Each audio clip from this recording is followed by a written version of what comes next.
What are the board's wishes? Do we want to handle this appointment later in the meeting? Do you want to do it now?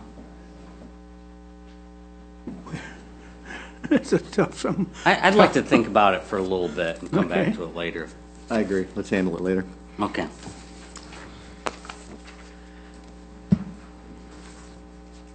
All right, the next item is from Berry County Transit. At this time, the chair to entertain a motion to recommend to the Board of Commissioners adoption of Resolution 2128, a resolution of intent to file for state operating assistance for fiscal year 2023. I'll make that motion. Support. That motion is made by Gibson, supported by Getty. Discussion. Good morning, Bill. Good morning.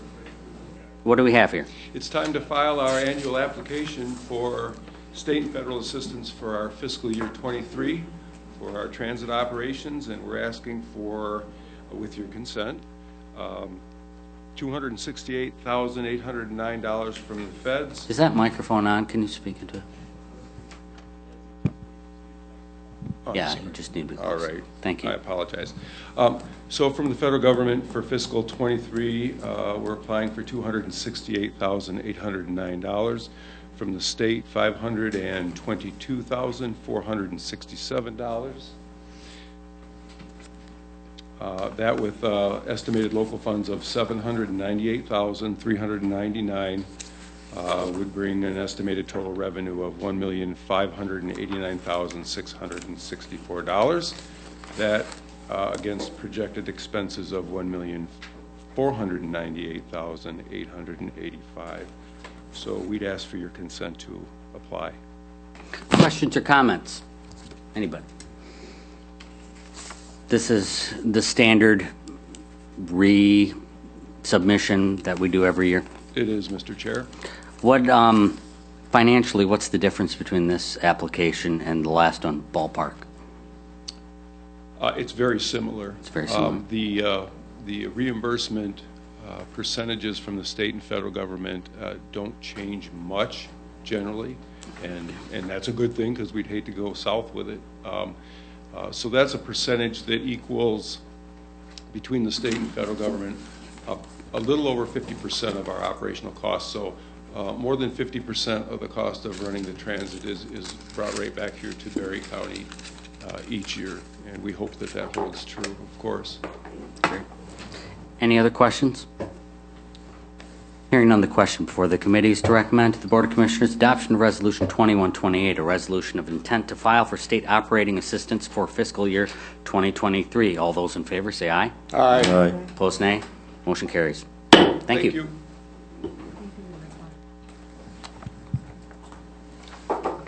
When do we get there?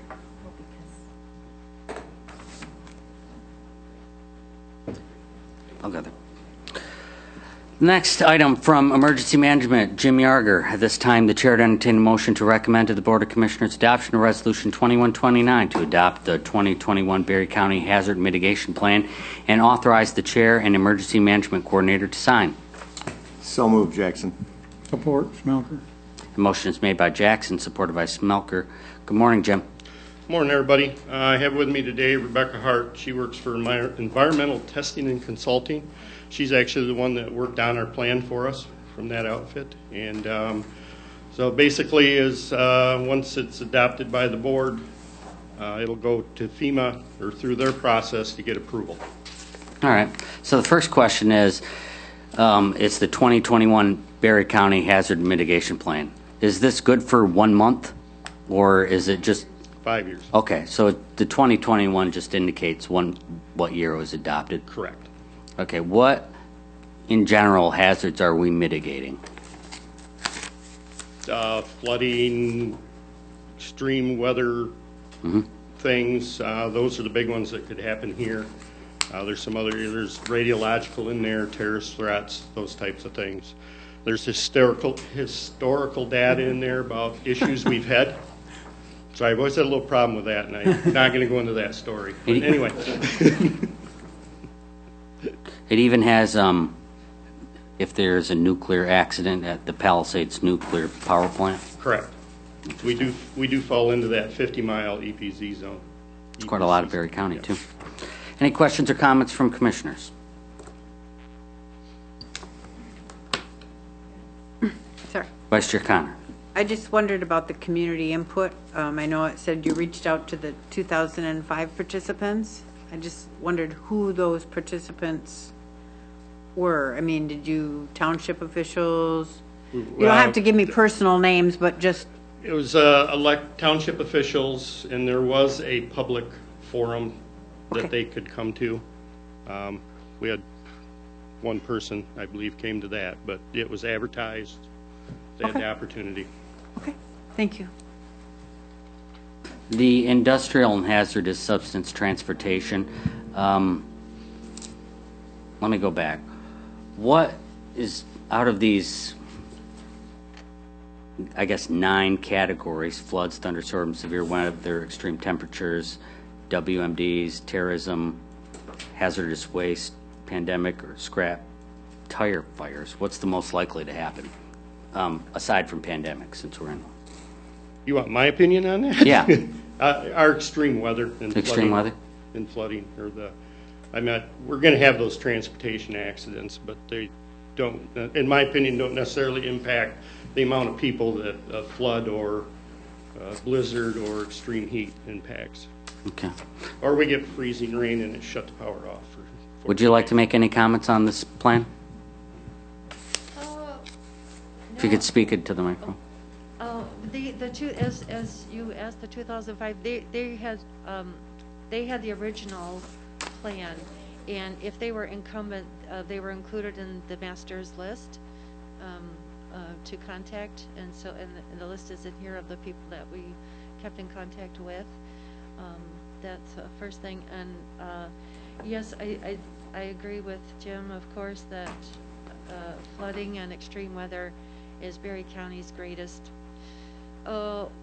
highest probability Highest probability. of an impact on the county.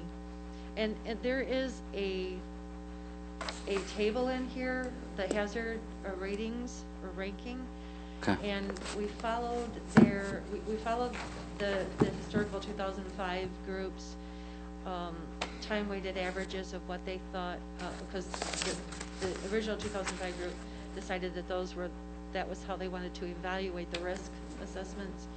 And then we applied them to the same hazards that Berry County's been facing. And there's been a lot of improvements through the years since 2005, and we included those in the hazard mitigation plan. We have to include declarations by the president or by the governor that has to be included in the HMP, and that's why those are in there for approval. So, and then we also have to include any monetary impacts from those hazards or mitigating those hazards, which we were able to find, and they're in here as well. So we hope we have a good HMP here for FEMA to approve rather speedily. Okay, thank you. Questions, comments? One Dave. question, Jim. Yes. This is our 5-year plan. This is independent of our flood mitigation plan. I think that we had approved funding for that, a year and a half ago? Yeah, this is separate. Okay. Any update on our flood mitigation plan? I have not heard anything. And Okay. part of that might be waiting on this plan to get approved. Okay. So although it's not the same thing, it goes hand in hand, so.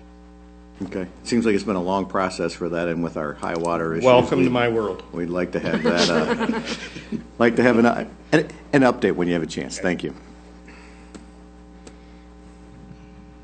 Hearing no further discussion, the question before the committee is to recommend to the Board of Commissioners adoption of Resolution 2129 to adopt the 2021 Berry County Hazard Mitigation Plan and authorize the Chair and Emergency Management Coordinator to sign. All those in favor say aye. Aye. Aye. Opposed, nay. Thank you. Thank you. Next item is from the Berry County Substance Abuse Task Force. At this time, the Chair would entertain a motion to recommend to the Board of Commissioners approval to submit the attached 2022 grant application to the Michigan Department of Licensing and Regulatory Affairs, Bureau of Medical Marijuana Regulation for the Berry County Substance Abuse Task Force to conduct education, communication, and outreach regarding the Michigan Medical Marijuana Act in Berry County. So moved. Support. Motion is made by Getty, supported by Smelker. Discussion. Before we begin, I want to just make note of commissioners. I plan on bringing that Veterans Affairs appointment after Tammy Price and before Michael Brown. Good morning, Liz. Good morning. Thank you for inviting me here and letting me be here, and thank you to the commissioners for their service. And I just want to say that I sat and listened to those interviews, and I was inspired. So humbly thank them for their service too. So I'm before you today to reapply for these funds. We received them last year, and as a steward of Berry County monies, would be pleased to receive this grant again. As you know, marijuana, cannabis, THC is here, and we need to do some outreach regarding safety, harm reduction, safe storage, times when maybe cannabis use is not the safest or recommended, and continue kind of our mission. As you know, we don't just talk about one substance, but this allows us to focus specifically on this growing issue for Berry County. We have businesses, we'll have more licenses, and we know that people are using this legal substance. So we want to be able to continue to do that education and outreach.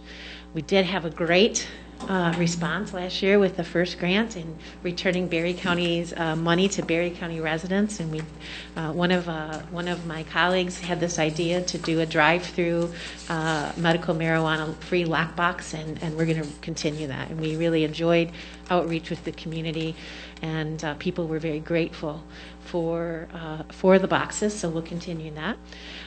Trying to use Berry County businesses and contractors to do the work and bring the money here. I think if you look through there, you'll see that we're keeping our salaries and fringes very, very low. We want to be stewards of these dollars for Berry County and get the messages across as best and as strongly as we can to think about safety for everybody. So, do you have questions for me? Questions from commissioners. Commissioner Getty. I heard recently about a fentanyl marijuana laced with fentanyl. Is that something we're seeing in Berry County? We haven't. We hear about it, but anecdotally, there was some confirmed cases of this in Connecticut. And there is 8 incidences suspected in Michigan, but not confirmed. And none of those were in this area. That is a definite concern. Jim Yarger was quoted saying, "Welcome to my world." And I'm going to use his phrase that none of these substances stay in their lane. They are all traveling together, and it's just a matter of time, unfortunately, before trends come this way. So, this is a changing, and I'd be happy to come back at some time and give you a presentation and more information. You guys, you can call me. I'll come anytime and do some presentations.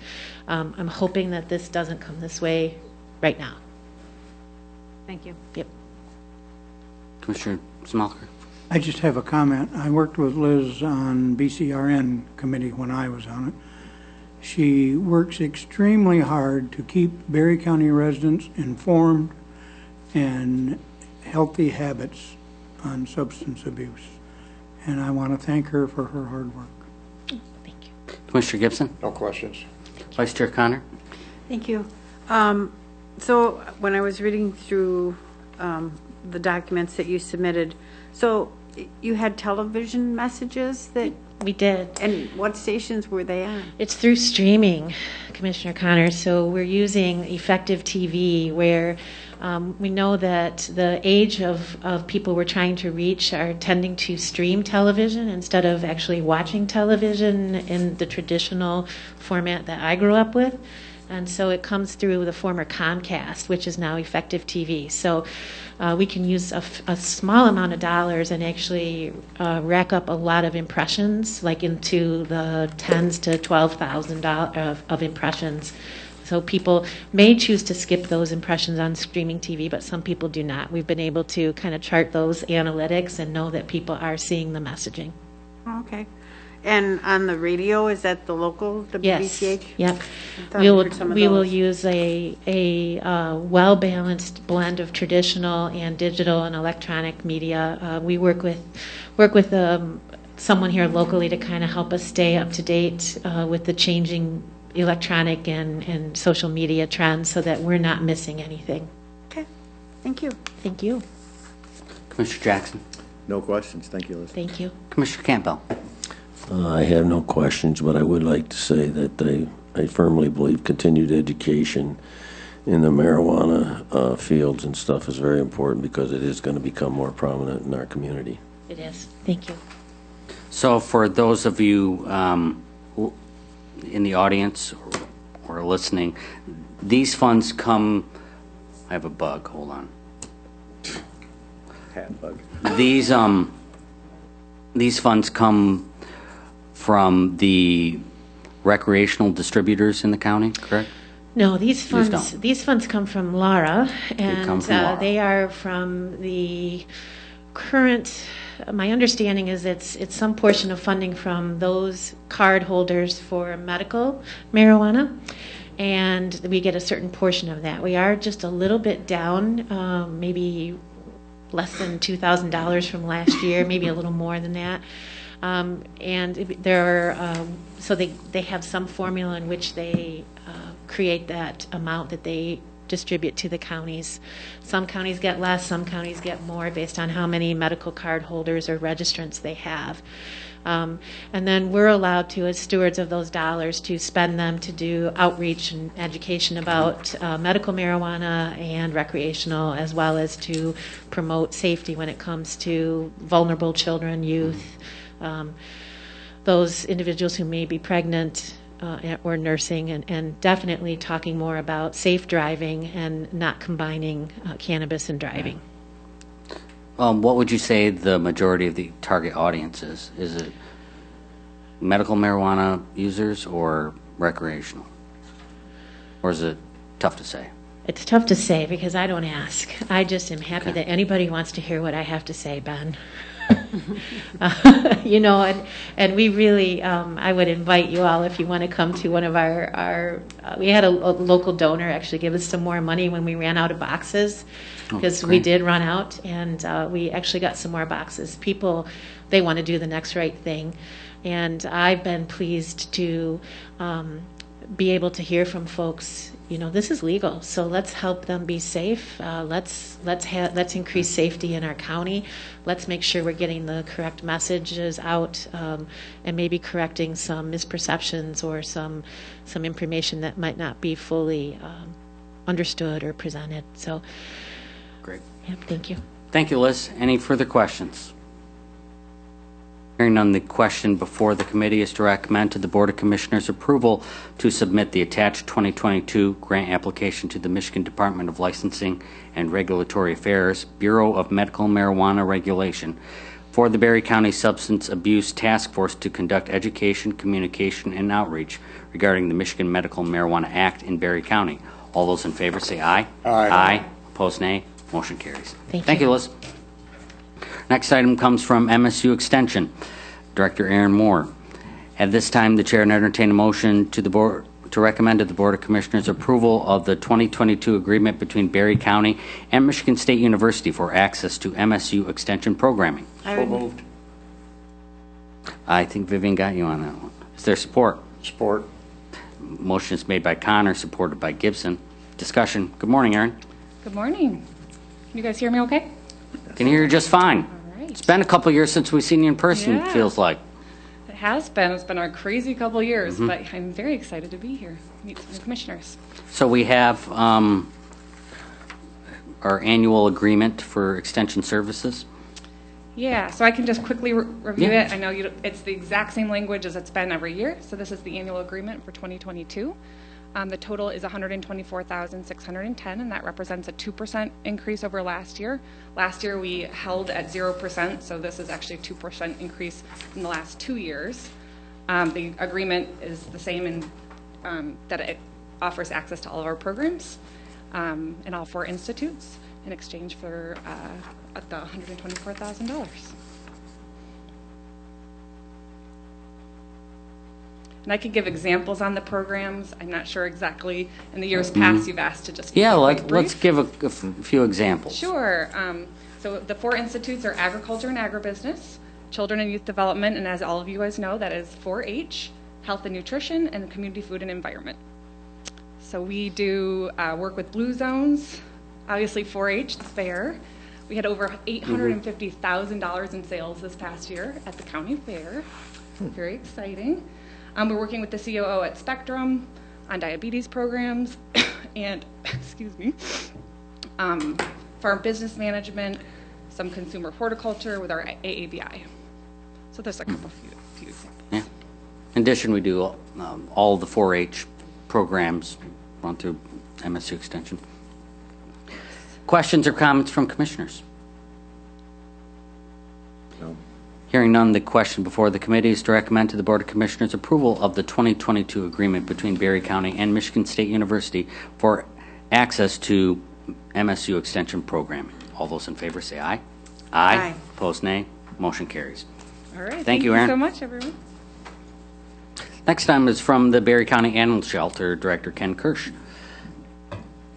At this time, the chair would entertain a motion to recommend to the Board of Commissioners approval to authorize the addition of a 3rd kennel worker position working 18 hours per week. So moved, Jackson. Support. That motion is made by Jackson, supported by Smelker. Discussion. Good morning, Ken. Good morning. How's everybody doing? It's doing great. How are Good. things at the shelter? Busy, which is why I'm here. I need some help. I need a little bit of help. The last several years, we've been able to handle of course, the same number of dogs are still coming through and cats, and we're hitting about 6,000 animals through our little shelter this year alone. We had, before the pandemic, we averaged 400 to 600 volunteer hours a month.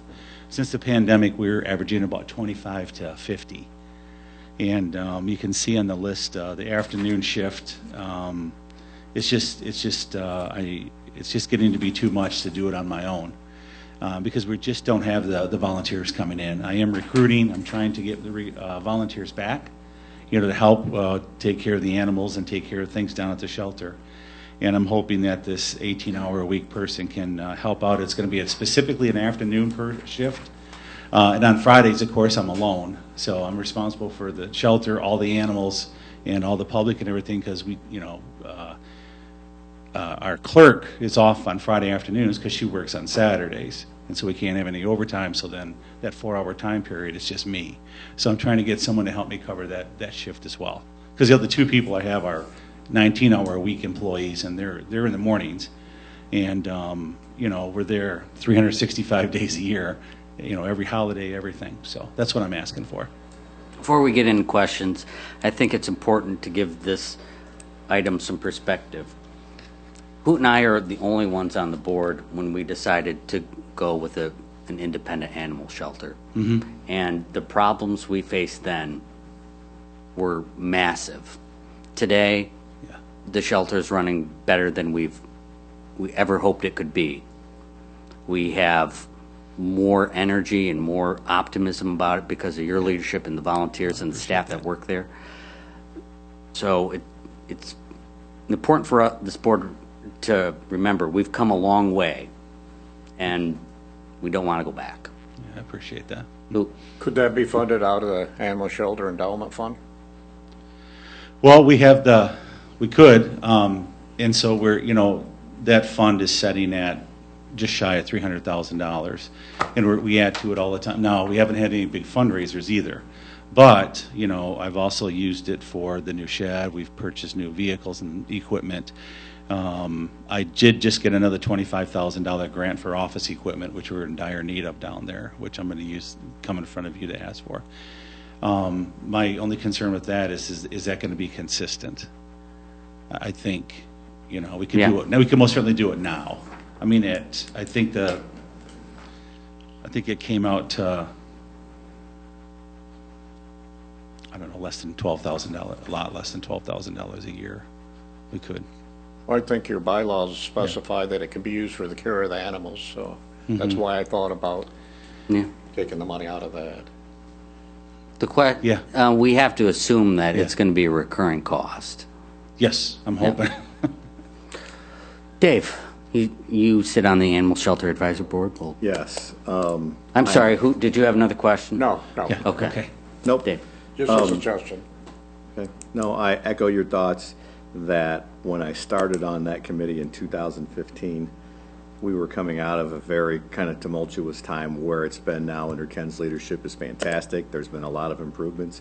Again, I encourage you to participate or come down and see the shelter and get a tour at some point. But Ken and I have had this conversation probably over the last 3 or 4 months because as we've evaluated volunteerism and volunteer hours and the impacts that COVID have had, people just don't want to be connected. People are cocooning. They're not out and about. And to see it when you say 400 to 600 hours of volunteer hours, which was so impressive to see the number of people participating in the shelter to where it is today, that I don't know that Ken knew what he was signing up for. I mean, none of us knew we were signing up for COVID. So, Sure. Yeah. But the amount of strain that it's putting on the people who are there is pretty immense, and we need to do something because this is a 24/7 facility. It requires people every day, 7 days a week to take care of this. It's not 9 to 5. There's no time off. So I would encourage, just for the little bit amount of money this is, I think it's a great way to support our shelter and some of the great work that Ken continues to do for us. So. Further questions? Commissioner Connor. Refresh my memory. Did you request a part-time employee during the budget process? I did the first 3 years I was here and was turned down, so I didn't this year. Okay.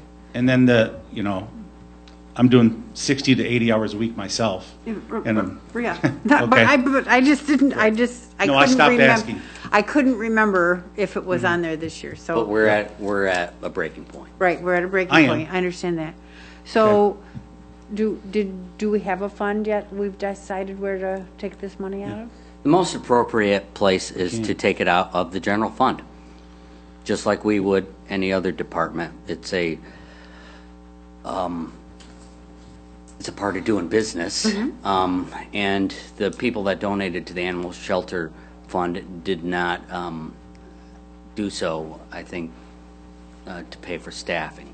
I'm having, Wages is not I'm having Luella crunch the numbers. Okay.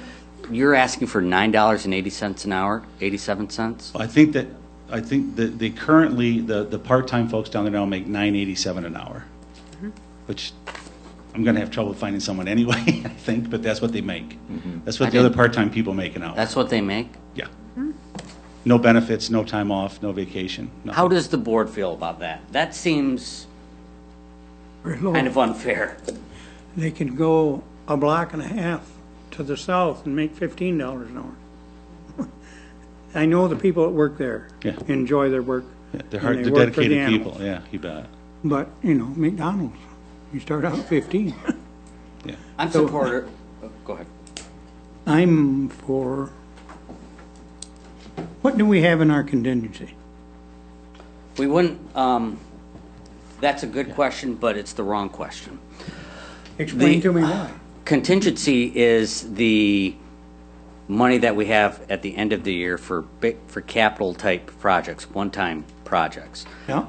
What we would want to do if we hire this worker and or increase the wages of the current kennel workers, we would have to ask for a budget amendment for the 2021 and 2022 budget. Have you already, I'm sorry, is there already somebody, well, you said you had to find somebody, so this isn't going to take effect until 2022, right? If it gets approved, I'm going to start the process of trying to find someone. No, I don't have anyone right now. Oh, okay. Yeah. Okay. I always go to the current group of volunteers, so that's where I would start, of course. I would think if we haven't a contingency to pay for this for 1 year, we should use that and then figure it into our budget in 23. Catherine?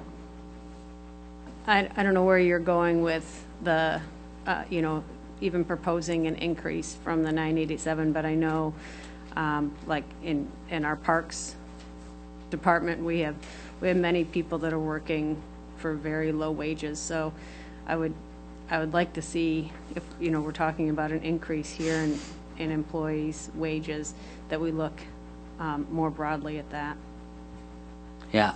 Personally, I'm supportive of this, but I don't know if you're going to get an applicant for $9.87 an hour and how long you're going to keep them. I'd like to see this proposal come back with costed at $12 an hour and also increasing the hourly wage for the other workers. This is about retention. Mm-hmm. Absolutely. We don't want to lose them. What is the board, what are your thoughts on this? My thoughts are that we should approve this request today, and to Catherine's point, that at some point in the near future, we should have that debate on our part-time workers, and because it's broader than just the shelter as well. So maybe we look at that as a separate agenda request at some point in the near future. All right. I agree to that. I agree to that. I mean, if we need to bring it back before the board. I know we did a salary study, but COVID kind of changed some of that. But if we do it, we need to do it in line with the salary study, and right. So to keep it equal. Mm-hmm. But yeah, we need to get Ken some help. Any further discussion?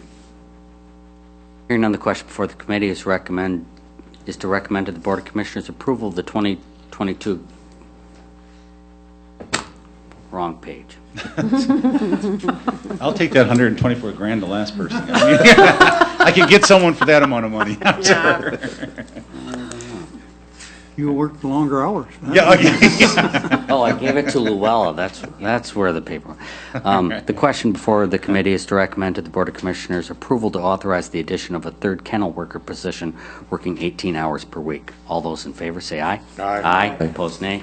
Motion carries. Thanks, Thank you very much. Appreciate it. Now let's continue this discussion.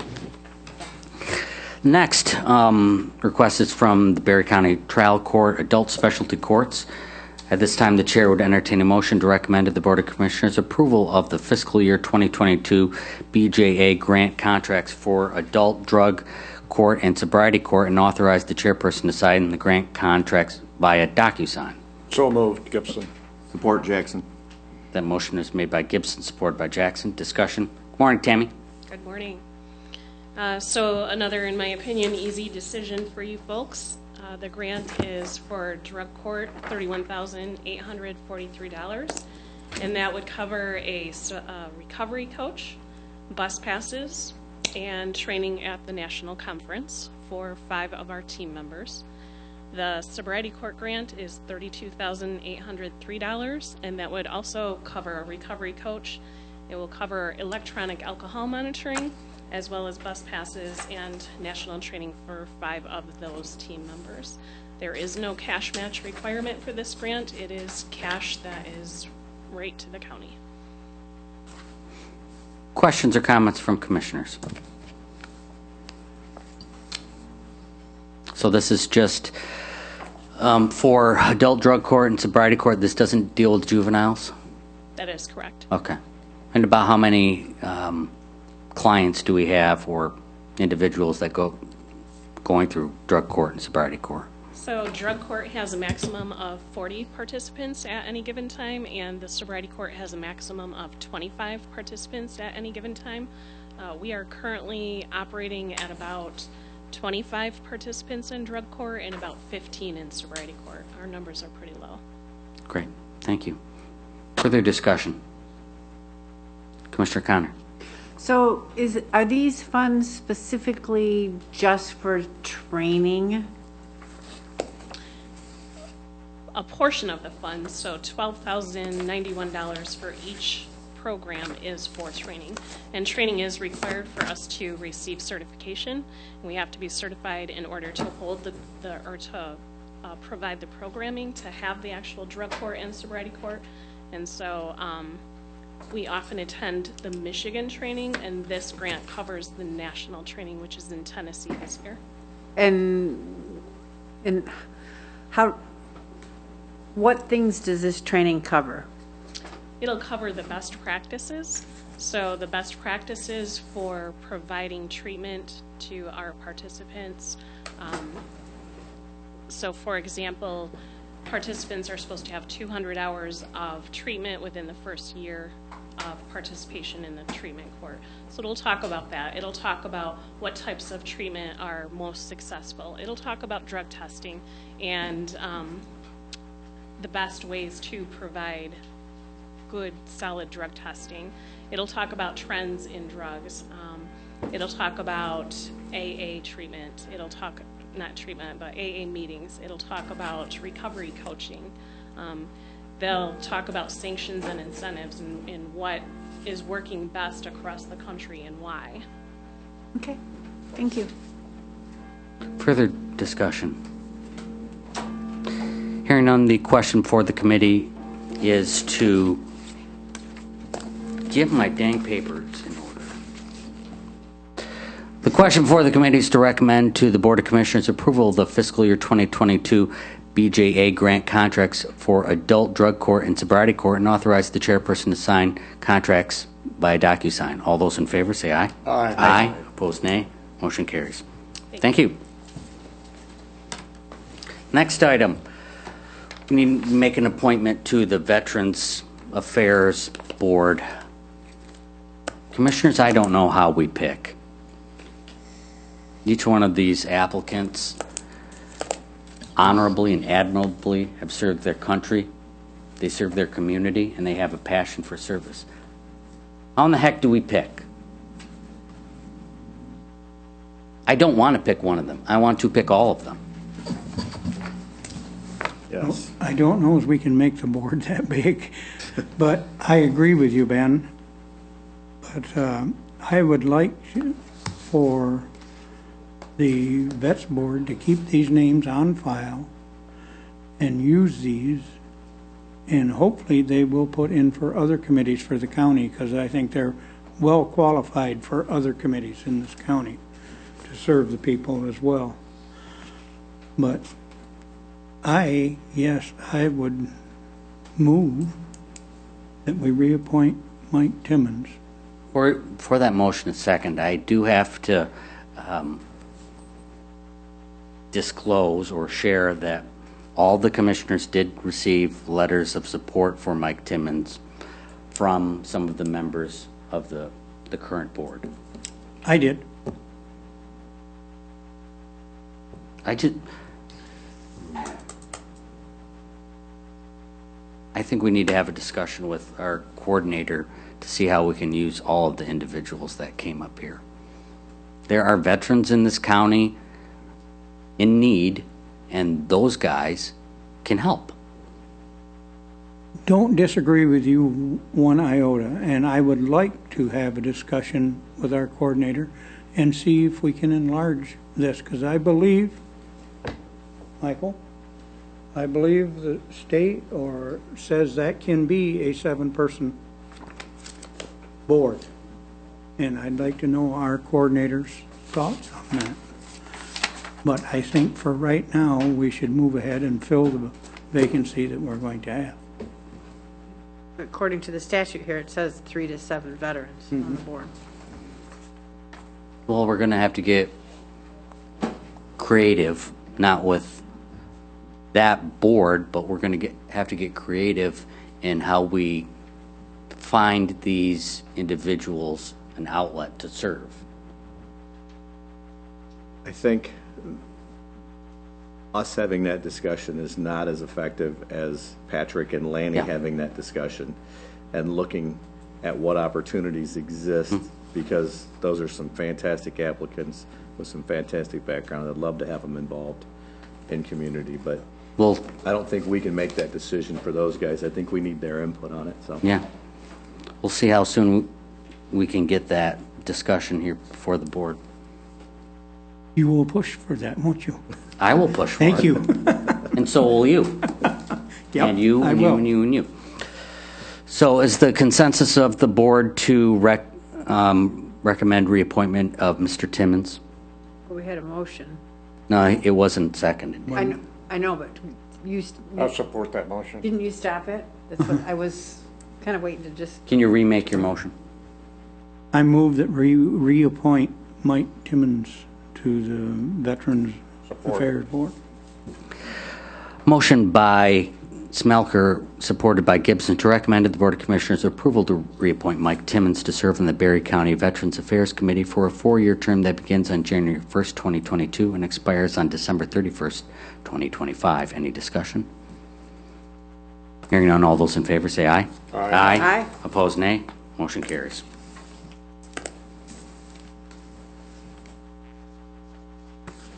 Next, we have Michael Brown, reappointments to boards.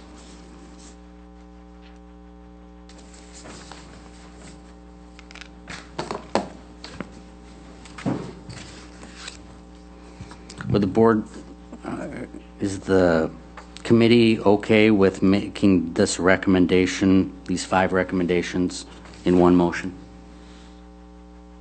I have a question regarding the second one. Brownfield? Yes, because the minute Cindy Vuja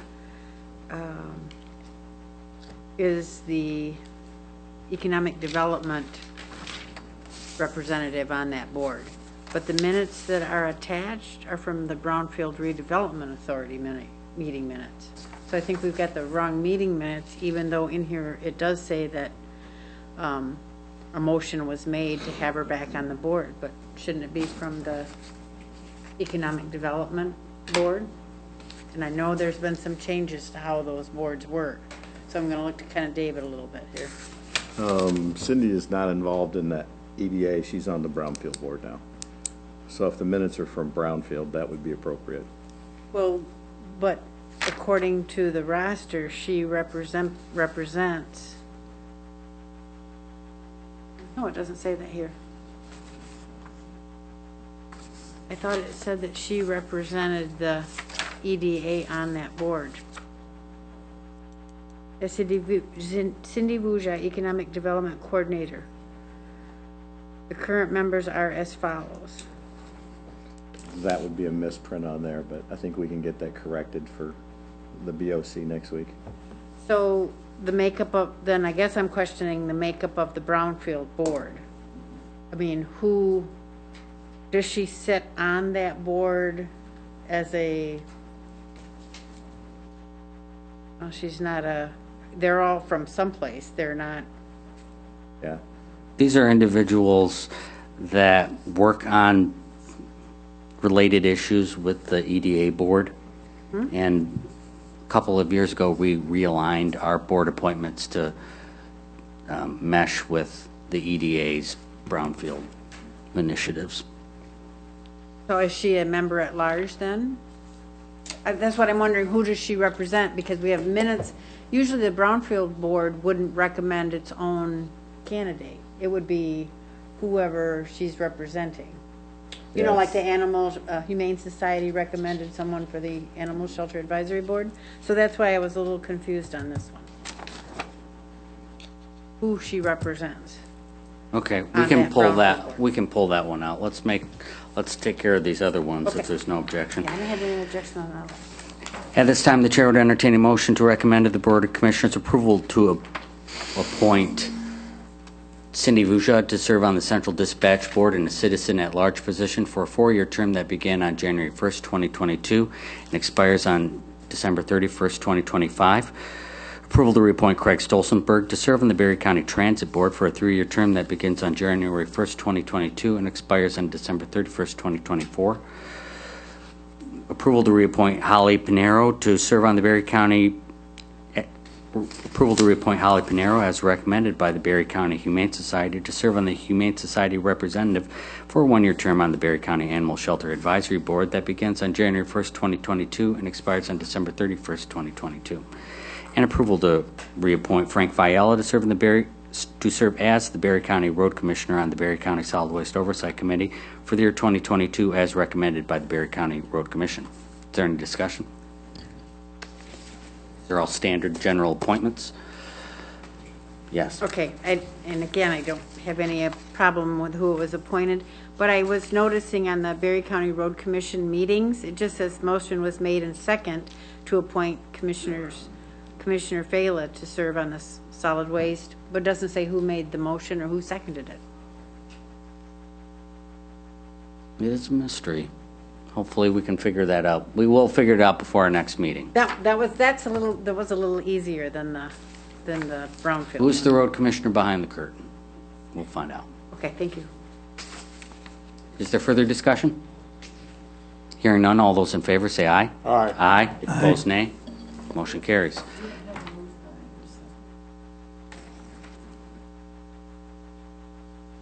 Who did?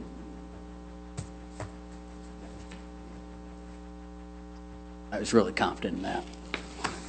Forgot a key thing of making a motion is to find a person to make it. I'll make the motion. Or, All those, is there any objection to putting on the table the motion previously made? Hearing none. The motion previously made is on the table and made by Commissioner Jackson, supported by Commissioner Smelker. Any discussion? Hearing none, all those in favor say aye. Aye. Opposed, nay. Motion carries. At this time, the chair would entertain a motion to recommend to the Board of Commissioners approval to reappoint Cindy Vuja to the Brownfield Redevelopment Authority for a 3-year term beginning on January 1st, 2022 and expiring on December 31st, 2024. Who makes the motion? I'll make the motion. 1. And second? No. No. I will second. 1 and 2. All right, we have a motion and a second. Discussion. Now, I think the only reason it says on there, Cindy used to be part or head of the EDA, right? EDA and Chamber. She was involved in both EDA and But she Chamber. has stepped down from that. Correct. Correct? Well, I think the information in there might be because of that. But I think that she's not involved with it anymore, that I know of. But she is the redevelopment. Right, but that's what my question was. Who does she represent on that board? Is she a member at large, or is she still representing the EDA? That was my question. She's no longer with the EDA. Well, right, I know, but what is that? But she could still represent them if the EDA wanted her to. But we would need minutes from the EDA then, not from Brownfield. The other members on there, are they represented by anyone? Does the county say Jim McManus has to be on there? That's what I'm saying. I'm not sure about the makeup of the board.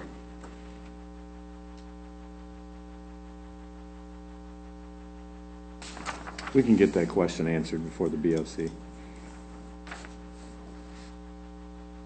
We can have Jennifer. Yep. I'll have Jennifer answer those questions.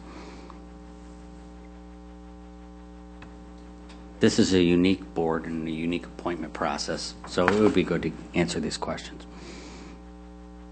Any other questions or comments? Hearing none, the question before the committee is to recommend to the Board of Commissioners approval to reappoint Cindy Vuja to the Brownfield Redevelopment Authority for a 3-year term beginning on January 1st, 2022, and expiring on December 31st, 2024. All those in favor say aye. Aye. Opposed, nay. Motion carries.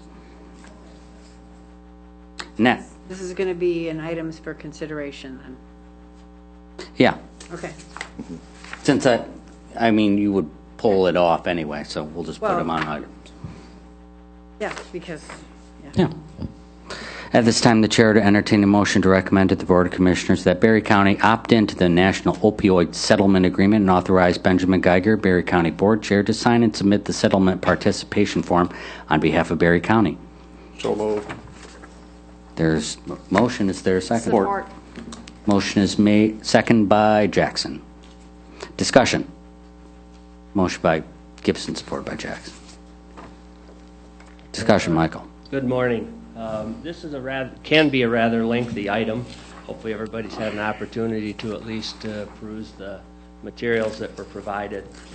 Specifically what I've provided is, in this order, an email from Tim Perrone, our attorney, who I forwarded a copy of the settlement agreement to and asked for his review. Cutting to the chase with that one, you'll notice that Tim indicates that Berry County is a participating subdivision of the state of Michigan, and under this settlement agreement would be eligible to receive annual payments for 18 years. That's what the settlement looks at. It is considered a partial settlement agreement. I'll talk briefly in a minute about what that is, and that we effectively have three choices. One is to opt into the settlement and receive those payments. Those payments would be, it's estimated about $750,000 over the course of that 18-year period. So a significant size of, or sum of money in total amounts to $35,000 to $38,000 a year. Again, this is all estimated, assuming there's 100% participation in the settlement agreement. I'll talk a little bit about that as well later. Or the county could opt out and file litigation against the settling distributors ourselves. I don't think that that's an option personally. Or we could do nothing and choose to not participate and receive no funds. And that is a legitimate option because, of course, there are requirements that come with the use of these funds. So that's a little bit from our attorney. I've also attached a letter from the Attorney General's office indicating that assuming 100% participation, that a conservative estimate of Berry County's projected settlement under the state subdivision agreement is, as I indicated, about $773,000 over that 18-year period. I have, in accordance with the Attorney General's directions, I have registered us. That does not bind us to anything.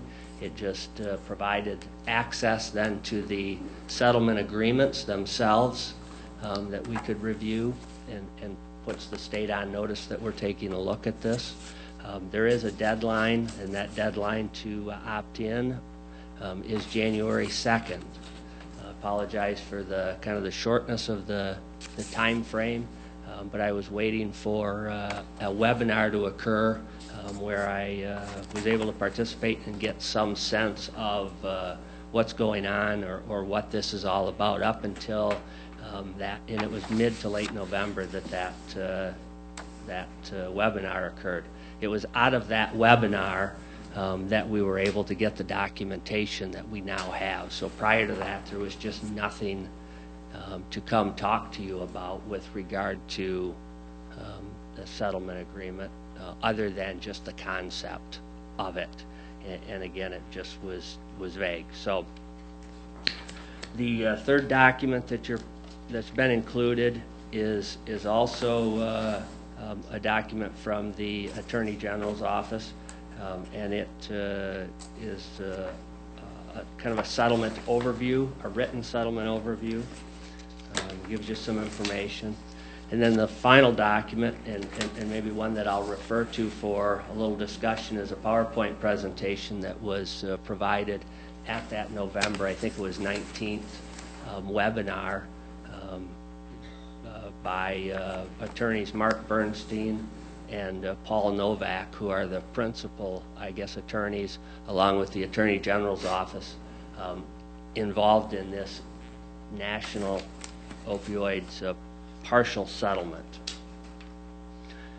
The reason they call it a partial settlement is that it is with one of the distributors, Johnson & Johnson, and then three of the, pardon me, did I say distributors? One of the manufacturers, Johnson & Johnson, and three of the distributors, Amerisource, Cardinal, and McKesson. There are other manufacturers, as I understand it, and there may be other distributors, although I was told that Amerisource, Cardinal, and McKesson represent 90% of the opioid distribution market. So it's a significant portion of the distribution, but not necessarily of the manufacturers.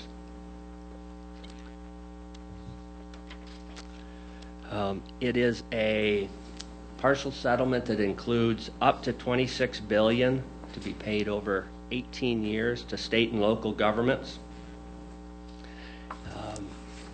It provided injunctive relief, which it is relief that stops certain things from occurring by both the distributors and the manufacturers, as well as then payments to state and local governments. Question that was asked of me previously was does this include funds for individuals, direct payments, if you may, to individuals that might have been affected? I believe that the overall settlement does. I do not believe that the state portion of it does any of that. So our funds, as we get into this a little bit further, the purpose of our funds and the use of those funds would be similar to, if you may, the medical marijuana grant that we have for education and those types of purposes. The Michigan entered into what's called a state-specific agreement.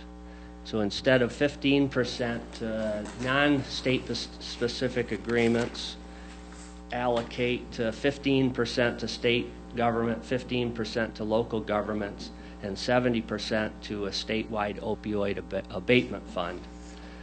However, the state of Michigan entered into agreement where that instead of 15% going to local governments, proceeds will be split 50% to local governments and 50% to the state of Michigan. I don't have the details. They didn't get into why Michigan went into this state-specific agreement as opposed to the standard.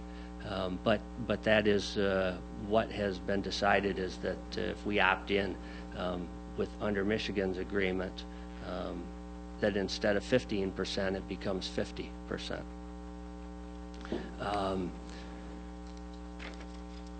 It talks about why 100% participation is important.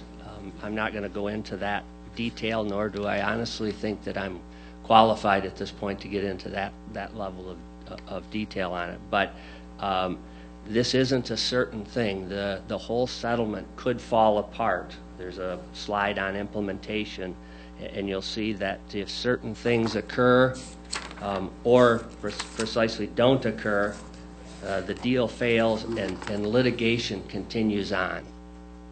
So this isn't guaranteed at this point. It isn't final. It does rest on how many of the participating units participate. I don't know that if we were to opt in or opt out, that has a significant bearing. I think that more precisely it's do all the litigants choose to participate?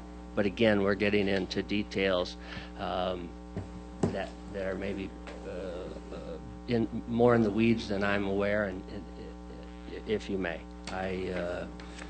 This has been months and years in the making, and I participated in what was a couple-hour webinar to try to understand it. Talks a little bit about how do we register. I've handled that. That's not a problem. Where we're at this point is if the board chooses to opt in, we are in a spot that we can certainly make that. You would make that final decision at your next board meeting, and that would give me ample time before the January 2nd date to finish anything and have the chairman sign. The use of the funds are talked about toward the end of the slide deck. It can be used for opioid use disorder treatment and recovery support, connecting people to help, addressing needs of criminal justice involved persons, addressing needs of pregnant women, infants, and parents, prevention, first responder support, leadership planning, training, and research. Of course, then there's, I'm sure, more narrow definitions of what all of those, pardon me, include. But I think suffice that a good template that we might look to is, what does this all kind of look like if we were to opt in and move forward, is the medical marijuana grant that we receive, and how we use those funds. And I have had some conversation with Liz Lentz. In fact, I think she is stuck around to, should there be any questions. I think that substance abuse and mental health would be interested in, if you may, applying for these funds and helping the county appropriately use them. We might also talk to the sheriff department and others. There could be other uses that I'm just not thinking of at this moment. But one of the questions that you might potentially have is this enough money to be worth pursuing it, if you may? Or is it just not a significant enough amount of money annually? Again, that's something that Liz can potentially talk to as an option, as a potential use. She's indicated that, yeah, it is. They use much smaller amounts of money and can find success with it. So, and then the last maybe slide on the deck that I refer to is the payments. Looks like we would, the first year, receive 2 payments, and then subsequently, one in April and one in July, and then subsequently they would be received annually in July. And that's about $9,000 a year? No, I think it's about 30 to 35,000-ish, maybe even as high as, if we're up for 773,000 divided by 18. I thought I read 9,000 somewhere. So this really is kind of like the tobacco settlement, and that as much as almost 43,000. Oh, 43,000. So, Michael, you've looked into this. Obviously, it's $30 to $35,000. The reporting requirements, there's always strings attached with this type of money. So what is the strain on your office to accept these funds, to, I guess, track where these funds are going and how they're being spent, and the reporting requirements that are going to go back to the government or to the agency who administers the funds? I was talking to Liz a bit about that, and as I refer to the medical marijuana grant, we absolutely can meet the reporting requirements. Honestly, the heavy lift, the yeoman's portion of the work is done on the medical marijuana side by Liz. I have to get into the system and make sure things are, but we're quite frankly doing an administrative function. So if Liz or whatever other agency might be able to use these funds can say, yeah, that's a value, and it's not such a small amount that we can't really do anything with them. But if in fact there's a benefit to them, not knowing the end reporting requirements, I can anticipate what they are. I think I'm helping with Brownfield report on a federal grant right now that was $300,000. Again, the state medical marijuana, we're reporting and doing that. This one, I could do the same thing. So as long as the agency that's implementing and using them says, yeah, we can have some benefit, and that's outside of my wheelhouse. That's where I have to rely on those experts like Liz. I can do the administrative, but and Liz is in agreement that the amount of this grant is worth the time, effort, and energy? Yeah, we're patchworking funding from all over the place. Ben knows that SWIMBA's funding and our Southwest Michigan Behavioral Health is kind of getting us our federal and our state dollars through the state regional system. We're we're always looking for federal grants, we're always looking for local grants, state grants. You know, at the end of the year, I have to put 5 or 6 or 7 different pots of money together to keep us functioning. We can, and here's the thing, we'll make sure these dollars we're good stewards of these dollars, and we partner with others, because the opioid issue is not going away. Methamphetamine is not going away, and they travel together, and as we spoke about how fentanyl and marijuana are starting to travel together. So we would be very interested in pursuing these dollars and taking, as Michael said, the heavy lifting of making sure that we're doing good work for Berry County folks, getting them the supports and treatment and access to care that they need, but also promoting recovery, and basically bringing good changes to our community. Thank you. Discussion from commissioners. The only thing I'd like to ask is if there's any strings that you may foresee attached to this that isn't attached to other grants that we get, say like the marijuana one. And did they restrict anything more, or force us to do anything else? Not that I'm aware of. It's not the most common, but it's not unique either. If you'll remember back, the state entered into a tobacco tax settlement, and we've received monies from that. We've got the medical marijuana. I've got a brownfield grant that we're dealing with. Now it's this one. So I don't know all the details at this point, but there isn't anything that jumps out that leads me that That scares you? No.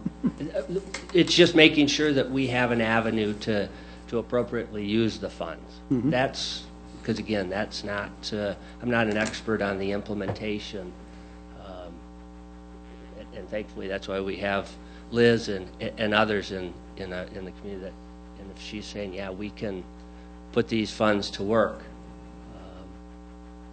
I'm sure that we'll be. I don't have a concern. Commissioner Getty. I was going to say, my only disappointment is that I think the financial destruction that's been done in Berry County from opioids is far greater than the settlement amount. But this is what we have, so this is what we move forward with, and I think we can help some people. Yeah. Further discussion? Hearing none, the question before the committee is to recommend to the Board of Commissioners that Berry County opt into the National Opioid Settlement Agreement and authorize Benjamin Geiger, Berry County Board Chair, to sign and submit the settlement participation form on behalf of Berry County. All those in favor say aye. Aye. Aye. Opposed, nay. Motion carries. I need a 5-minute break. Okay. That's okay.